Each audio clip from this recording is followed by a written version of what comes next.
कल्याण डोंबिवली महानगरपालिका हद्दीतील 27 गावांमध्ये राबवण्यात येत असलेल्या क्लस्टर योजनेविरोधात स्थानिक भूमिपुत्रांमध्ये तीव्र नाराजी निर्माण झाली असून या पार्श्वभूमीवर 27 गाव सर्वपक्षीय संरक्षण हक्क संघर्ष समिती आणि येथील नागरिकांनी मंगळवारी KDMC मुख्यालयात धडक दिली आणि यावेळी या शासन निर्णयाची होळी करत आणि परिपत्रकाचे कागद फाडत निषेध व्यक्त केला। क्लस्टर योजना, ग्रोथ सेंटर आणि बुलेट ट्रेन बिझनेस हब यासारख्या विविध योजनांमुळे 27 गावातील स्थानिक नागरिक आणि भूमिपुत्रांवर परिणाम होतो आहे।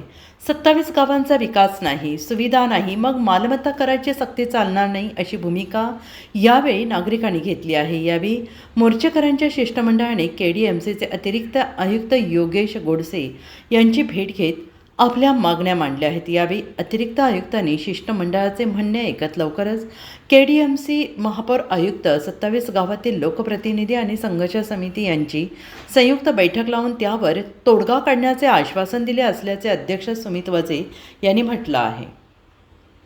आम्ही तिथे आमच्या शिष्टमंडळाने मांडली आणि आयुक्तांनी, अतिरिक्त आयुक्तांनी हे सगळं मान्य केलं का नाही, माणूस म्हणून ही भूमिका ही तुमची बरोबर आहे। तर त्यांनी आम्हाला आश्वासन दिलं की येत्या 2-3 दिवसातच आयुक्त, महापौर, 27 गावातील सर्व लोकप्रतिनिधी व संघर्ष समितीचं शिष्टमंडळ हे मिळून एक बैठक घेणार या गोष्टीवरती।